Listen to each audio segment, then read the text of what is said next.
नमस्कार दोस्तों, मैं हूं एडवोकेट संघमित्रा, इल्पा प्रदेश अध्यक्ष उत्तर प्रदेश। आज की इस वीडियो में मैं आपके साथ कुछ इंपॉर्टेंट पॉइंट्स शेयर करना चाहती हूं रिगार्डिंग मुस्कान केस। उत्तर प्रदेश के मेरठ जनपद में ब्रह्मपुरी क्षेत्र पड़ता है। ब्रह्मपुरी थाने में अभी हाल ही में 2 दिन पहले ये केस हम सभी के सामने आया। इस केस ने पूरे भारत में खलबली मचा दी है। भारतीय समाज पर सवाल खड़ा कर दिया है, महिलाओं पर सवाल खड़ा कर दिया है। शादी का जो संबंध है उसको लेकर सवाल खड़े हो गए हैं। आए दिन सोशल मीडिया पर, न्यूज़पेपर्स पर यही खबर चल रही है और तरह तरह के ओपिनियन सब लोग अपने दे रहे हैं। तो मैं बात कर रही हूँ, अभी हाल ही में ब्रह्मपुरी थाने में एक केस आया सामने, जिसमें एक महिला ने अपने पति की हत्या अपने प्रेमी के साथ मिलकर कर दी। मैं यहाँ पर ना तो पति का, ना पत्नी का और ना ही उसके प्रेमी का नाम लूंगी, क्योंकि मुझे नहीं लगता कि उनका नाम लेना यहाँ पे सही बात होगी, और वो भी किसी महिला के नाम को हाईलाइट करना।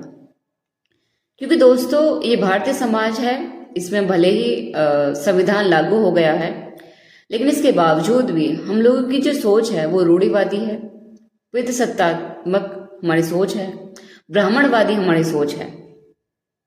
क्योंकि दोस्तों, महिला पर ब्लेम लगाना बहुत ही आसान काम है। कहीं कुछ गलत होता है तो तुरंत महिला की ही गलती होगी, लेकिन एक कोट है, कोई भी महिला चरित्रहीन तब तक नहीं हो सकती जब तक पति चरित्रहीन ना हो। क्योंकि अगर कोई महिला गलत कृत्य करती है तो जिसके साथ करती है वो भी तो पुरुष है। अगर महिला गलत है, महिला की सोच गलत है, तो पुरुष तो उसकी सोच को सही कर सकता है। पुरुष तो उसका साथ ना दे तो महिला गलत काम कैसे करेगी। यहां भी जो ये केस हमारे सामने आया ब्रह्मपुरी थाने का, इसमें महिला ने अपने प्रेमी के साथ मिलकर पति की हत्या की। एक व्यक्ति की हत्या की, एक व्यक्ति के साथ मिलकर। अगर इसमें सपोज करो वो व्यक्ति उस महिला का साथ ना देता तो क्या वो महिला इतना बड़ा काम कर पाती? इसका जवाब है नहीं। क्योंकि कुदरती महिला जो होती है वो सहनशील होती है, वो कमजोर होती है, ऐसा कहा जाता है। क्योंकि महिला जो है उसके पास ही संतान जन्म देने का जो एक वरदान है वो महिला के पास है। महिला एक सृष्टि का जन्म देती है, एक नए जीवन को जन्म देती है। महिला पैदाइशी ही सहनशील होती है। और इस भारतीय समाज में तो लड़कियों को शुरू से ही ये सिखाया जाता है कि हमें अपने रिश्तों की कदर करनी चाहिए, हमें अपने रिश्तों को बचाना चाहिए। पति अगर मार भी रहा है तो हमें बर्दाश्त करना चाहिए। पति ने गाली दे भी दी तो क्या हुआ, पति तो ही है। ऐसा हमारी महिलाएं अपनी बेटियों को सिखाती हैं, उन्हें उनकी माँ ने सिखाया है। तो ये भारतीय समाज है, इसमें कोई दो राय नहीं है। अगर आप वेस्टर्न कल्चर की बात करें तो वहां पर शादियां बहुत कम होती हैं। अक्सर लोग लिव इन रिलेशनशिप में रहते हैं या शादियां करते ही नहीं हैं, क्योंकि शादी जो होती है एक जिम्मेदारी होती है। इधर अगर हम इस केस के बारे में बात करें तो कुछ इंपॉर्टेंट हाइलाइट्स मैं आपको बताती हूँ। हालांकि ये सोशल मीडिया में खबर 2 दिन से फैल रही है, आपने इस बारे में सुना होगा, लेकिन कुछ इंपॉर्टेंट हाइलाइट्स मैं आपके साथ शेयर करती हूँ। इसमें जो पति और पत्नी है, जो है लड़का है वो राजपूत बताया जा रहा है, लड़की रस्तोगी, दोनों की लव मैरिज हुई थी। लड़के के घर वाले अगेंस्ट थे, लेकिन इसके बावजूद भी लड़के ने लड़की का साथ दिया और अपने फैमिली वालों के अगेंस्ट जाकर शादी की। बताया जाता है कि लड़का संपन्न परिवार से था, करोड़ों की प्रॉपर्टी उनके पास थी। बताया जा रहा है कि लड़का मर्चेंट नेवी में जॉब करता था। मर्चेंट नेवी में जॉब छोड़ने के बाद वो लंदन गया और लंदन में कोई छोटा मोटा काम वहाँ करता था, होटल वगैरह में। और जो उसका प्रेमी है महिला का, वो पड़ोस में ही लड़का रहता है।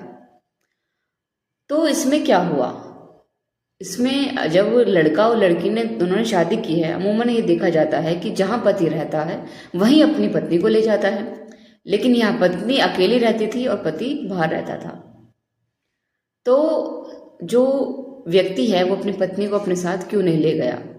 और एक महिला होने के नाते मुझे नहीं लगता कि महिला ने अपने रिश्ते बचाने की कोशिश ना की हो। ऐसा हो ही नहीं सकता, मैं ये मान नहीं सकती।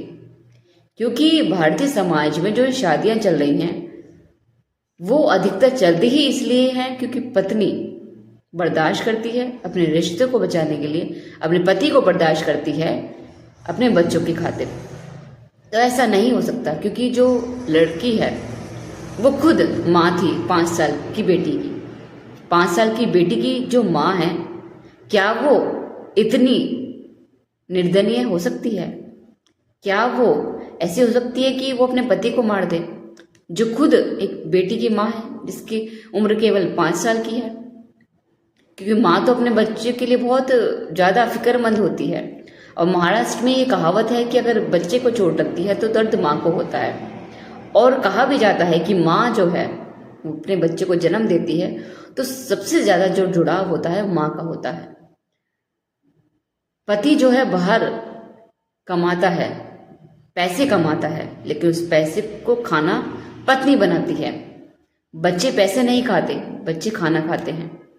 पति पैसे लेकर आता है घर, खाना नहीं। पत्नी घर बनाती है, मकान को घर बनाती है, पत्नी बनाती है। पति बाहर कमाता है दिन रात, बच्चों की केयर पत्नी करती है, पति की केयर पत्नी करती है। पति अगर ऑफिस से डांट खाकर आया है, जलील होकर आया है, तो उसकी जो गुस्सा है उसे पत्नी बर्दाश्त करती है। उसकी जो गालियां हैं वो पत्नी बर्दाश्त करती है। तो इस तरह से ये कहा जाता है कि एक मकान को घर एक बीवी बनाती है। और कहते हैं कि पति और पत्नी एक सिक्के के 2 पहलू हैं, दोनों एक दूसरे के बिना अधूरे हैं। तो इस बात के पीछे मेरा यही मकसद था कि ऐसा नहीं हो सकता कि उस महिला ने अपने रिश्ते को बचाने की कोशिश ना की हो, वो भी तब जब वो एक 5 साल की बेटी की माँ थी। अब इसमें लोगों ने ये कह दिया कि महिला ने ऐसा काम किया, लेकिन उस महिला को ऐसा कृत्य करने पर मजबूर करने वाला भी उसका खुद का अपना पति था। जब उसे पता था कि उसने लव मैरिज करी है, अरे लव मैरिज में तो लड़का और लड़की खुद जिम्मेदार होते हैं। एक बार को अरेंज मैरिज में हम ये कह देते हैं कि घर वालों ने जबरदस्ती की या हम समाज की वजह से मजबूर थे।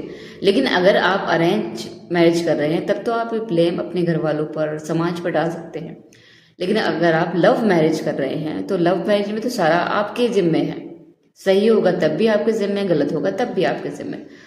तो इसमें जो दोनों की लव मैरिज हुई थी, तो इसके बावजूद भी उन दोनों के बीच ऐसा क्या हुआ कि महिला इधर भारत में अकेली थी और उसका पति बाहर विदेश में रह रहा था, और पत्नी जो है अकेली अपनी बेटी की जिम्मेदारी निभा रही थी। तो अपनी बेटी की जिम्मेदारी वो अकेली निभा रही थी, अकेली रह रही थी। हर महिला की, हर व्यक्ति की अपनी ज़रूरतें होती हैं। तो उन ज़रूरतों को पूरा करने के लिए जब एक महिला बाहर जाती है तो वो गलत हो जाती है।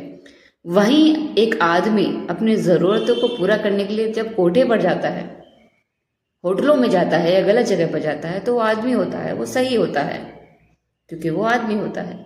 एक तवायफ ने ये कहा था कि भारत में जो रेप होते हैं, जो बलात्कार होते हैं, उनको रोकने में उनका बहुत बड़ा साथ होता है, क्योंकि आदमी की जो ज़रूरत होती है वो वहाँ जाके वो पूरी करता है। तो इस तरह से हमारे भारतीय समाज में ये बहुत सारी घटनाएं हमारे सामने आ रही है, और इसमें सिर्फ महिला पर इल्ज़ाम लगाना ये सही बात नहीं है। और दूसरी तरफ महिला के जो माँ बाप हैं उन्होंने तुरंत ये कह दिया कि हमारी बेटी गलत थी, उसे फांसी मिलनी चाहिए। तो कैसी होगी वो माँ जो अपनी बेटी को इस तरह का फांसी की सज़ा देने का कर रही है, रिक्वेस्ट कर रही है। कहीं ना कहीं आपकी भी गलती है कि आप अपनी बेटी को इस तरह से संस्कार नहीं दिए, और संस्कार अच्छे कर दिए भी तो जो उसकी प्रॉब्लम थी आपने उसको नहीं समझा। जिस वजह से वो एडिक्शन का शिकार हो गई और इस तरह की वो मेंटली डिस्टर्ब थी कि उसे ये पता ही नहीं चला कि मैं अपने पति का मर्डर कर रही हूँ। ये वही पति है जिससे मैंने शादी की थी, जिससे मैंने लव मैरिज की है और मेरी एक बेटी भी है। तो उसे मजबूर किया गया परिवार वालों की वजह से, समाज की वजह से, उसके खुद के पति की वजह से, जिस वजह से उस महिला ने इतना बड़ा कदम उठाया और अपने पति को अपने प्रेमी के साथ मिलकर मार दिया। तो दोस्तों, जब तक हम आपस में बातचीत नहीं करेंगे तब तक समस्या का समाधान नहीं होगा, क्योंकि इसमें कमी रही परिवार वालों की, पति की, कम्युनिकेशन गैप की, क्योंकि हर समस्या का समाधान बातचीत से हो सकता है। अगर उनकी आपस में नहीं बन रही थी तो दोनों अलग रह सकते थे और रह भी रहे थे, डाइवोर्स ले सकते थे, कुछ और भी कर सकते थे। तो इसमें हमें ये सोचना होगा कि हम केवल महिला पर इल्जाम नहीं लगा सकते, गलती दोनों पक्षों की है।